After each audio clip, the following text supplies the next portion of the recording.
So lastly, I'm going to return to the border issue, but not necessarily talk about that. I've gone into depth about that in prior videos, so you can always take a look at those. But I'm going to be talking just some of the great response we've seen around, either DSA, Democratic Socialists, or other groups, other left-wing groups, and not even groups, individuals have stood up and they're saying we're not going to take this bullshit anymore. Either by protests in Portland, they blocked off the ICE, Immigration Custom Enforcement Agency, which is a relatively new agency and a very thuggish extrajudicial organization. They've blocked it off. There have been other standoffs and protests, so these are all very good. And now we're seeing when these people even go to the restaurants and places like that, they're being told, and that's great. That's fantastic. I think these people should know what they're doing, and that people know, like, that's the most democratic thing you can do. As long as it's peaceful, as long as there's no violence and no, like, physical harm, I completely think that's a good thing.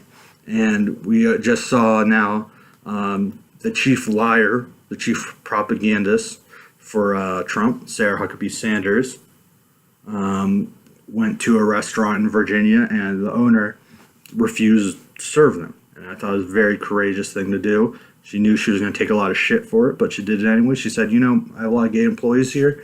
I talked to them. I said, it's up to you guys, and they didn't want to serve, and I respect them. So here's a business owner who made the right decision, who did the humane thing.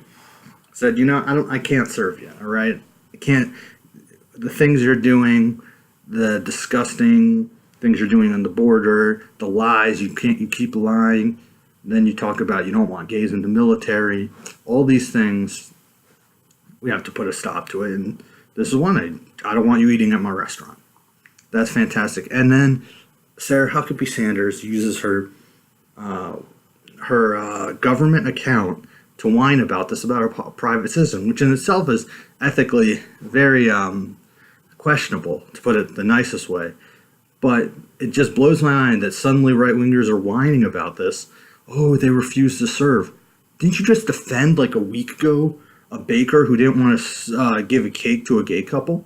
You guys were just crowing about that. Now you're whining about this? I tell you, the right-wingers are the biggest fucking hypocrites in the world for shit like this. It's ridiculous. It's absolute crap, and they deserve to be called out on it. And anytime Homeland Security Secretary, any of these people want to go to a restaurant, they should hear the real, what they're doing. Because maybe, just maybe, they'll realize this isn't a good way to go about things. So they earned it with their behavior, their hatred for democracy, and their pushing of authoritarian, racist, and fascistic policies. So just one final part on this. I got to also call out some of the Democrats. Not many. Most have backed this, and they're fine.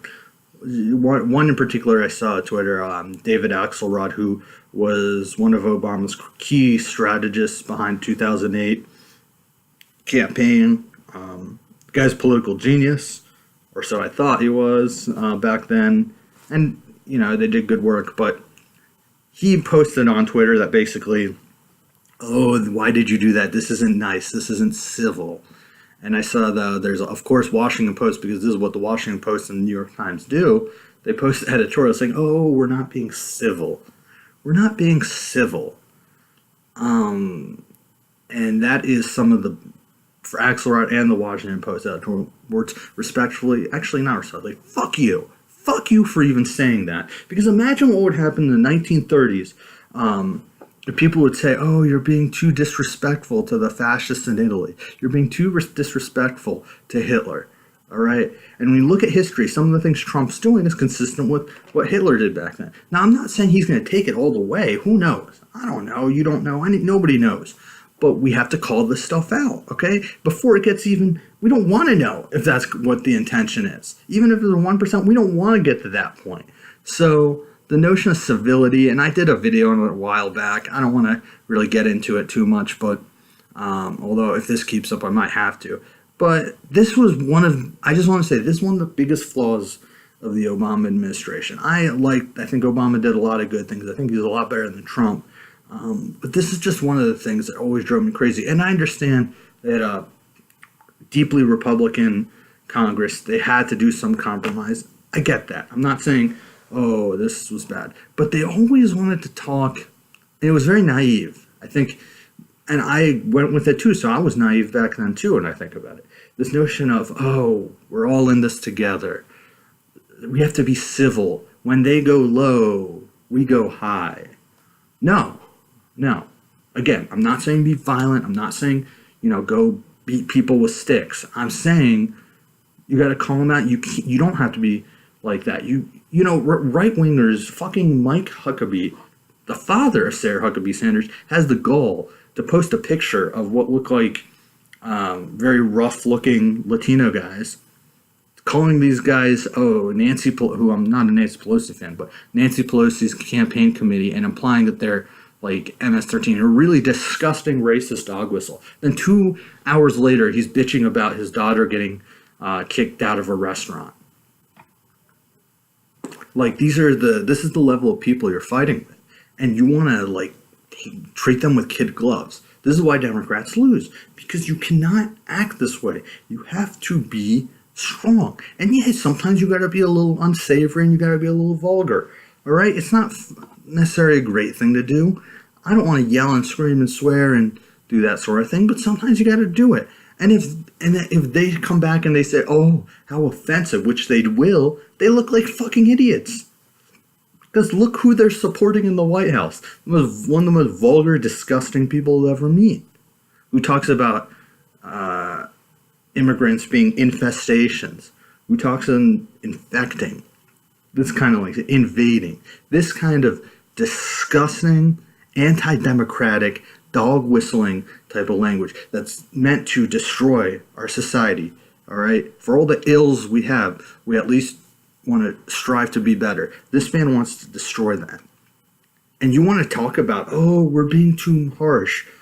We have to leave the Trump people alone. No.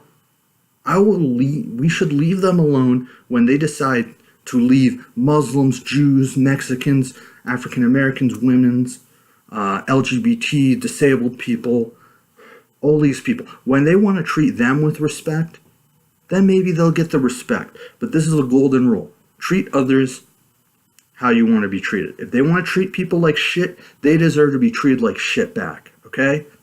Last time, no violence, not talking about that, but they should be demonstrated, there should be civil disobedience, and there should be disruptions. All right?